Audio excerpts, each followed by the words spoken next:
თბილისში ბინებზე ქირის ფასმა კიდევ დაიკლო, შემცირებულია ამ საქმიანობიდან მიღებული ამონაგებიც, რაც შეეხება გასაყიდ უძრავ ქონებას.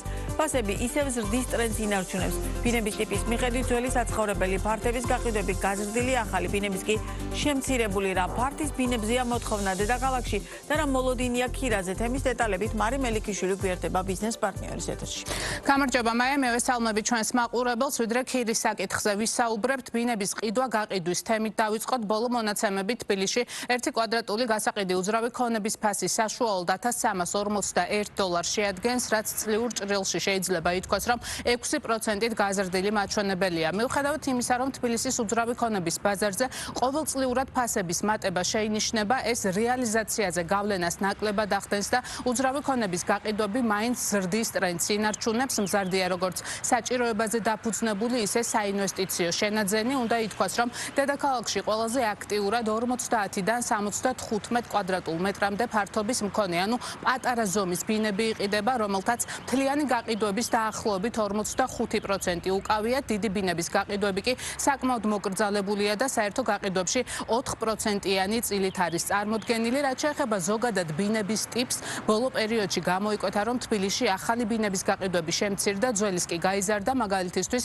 თბილისი კაპიტალის ცნობით დედაქალაქში დეკემბრის თვეში 750 ახალი ბინა გაიყიდა, ძველი ბინების ტრანზაქციების რაოდენობა კი 3635 ბინას გაუტოლდა. საბოლოო ჯამში, როგორც უკვე გითხარით, თბილისის უძრავი ქონების ბაზარი მაინც გაიზარდა და ამ დარგის ექსპერტები ტრანზაქციების ზრდას ელიან 2026 წელსაც. 2025 წელი თბილისის საცხოვრებელი უძრავი ქონების ბაზრისთვის სტაბილური წელი აღმოჩნდა. გაყიდული ბინების რაოდენობა 41000-ს გადააჭარბა, რაც წინა წელთან შედარებით არის 4%-იანი ზრდა. ეს არის უკვე დასტაბილურებული ზრდის ტემპი და ვფიქრობთ, რომ 2026 წელსაც ეს სტაბილური ტენდენცია გაგრძელდება უძრავი ქონების ბაზარზე და ჩვენ აღარ ველოდებით გაყიდვებში რაიმე მნიშვნელოვან ცვლილებას, რა თქმა უნდა, იმ დაშვებით, რომ არ მოხდება გარემო პირობებში მნიშვნელოვანი ცვლილებები. რაც შეეხება ფასს, საშუალო გასაყიდი ფასი 2025 წელს $1312 იყო კვადრატულ მეტრზე, რაც წინა წელთან შედარებით 4%-იანი ზრდა არის ასევე და ფასშიც ხედავთ, რომ უკვე დასტაბილურდა ზრდის ტემპი. წლევანდელ წელს მე ველოდები გარკვეულ ცვლილებებს უძრავი ქონების ბაზარზე. ერთი ვიცით, რომ ეროვნული ბანკი მუშაობს გარკვეულ სახის რეგულაციებზე და შიდა განვადებების კუთხით დეველოპერულ სექტორში გვექნება შეიძლება რაღაც ჩარჩოებებში მოიქცეს ეს ბაზარი და ამან ზეგავლენა მოახდინოს შიდა განვადებებით პირველად ბაზარზე გაყიდვების ნაწილში. რაც შეეხება მეორად ბაზარზე, აქ დიდ ცვლილებებს არ ველოდები. ფასის ზრდასაც გულახდილად რომ თქვა არ პროგნოზირებ, იმიტომ რომ დღესდღეობით ფასი ისეთ ნიშნულზეა, რომ კლებას არც ერთ შემთხვევაში არ ველოდები, თუმცა არც საგრძნობ მატებას. ალბათ სტანდარტულად 5-7%-ის ფარგლებში წლიურ წილს გულისხმობ, ამ პროცენტის ფარგლებში გაიზრდება ეტაპობრივად უძრავ ქონების ბაზარზე ფასები. გასაყიდი უძრავი ქონების ფასებისგან განსხვავებით, ბოლო წლებია ქირის ფასი თბილისში მუდმივად მცირდება, ასევე თბილისი კაპიტალის ცნობით დეკემბერში გასაქირავებელმა ფასმა 1 კვადრატულ მეტრზე $10 შეადგინა, რაც 9%-ით ნაკლებია 2024 წლის იმავე პერიოდთან შედარებით. რაც შეეხება ამ საქმიანობიდან მიღებულ შემოსავალს, აქაც კლების სურათი იკვეთება და წლიურად ამონაგები 1,9%-ით არის შემცირებული. თბილისი კაპიტალში ვარაუდობენ, რომ ბინებზე ქირის ფასი 2026 წელსაც დაიკლებს. უნდა ითქვას, რომ 2019 წლიდან მოყოლებული ამ დრომდე თბილისში ყველაზე მაღალი გასაქირავებელი ფასი 2023 წელს დაფიქსირდა, რა დროსაც კვადრატული საშუალო ღირებულებამ თითქმის $13 მიაღწია.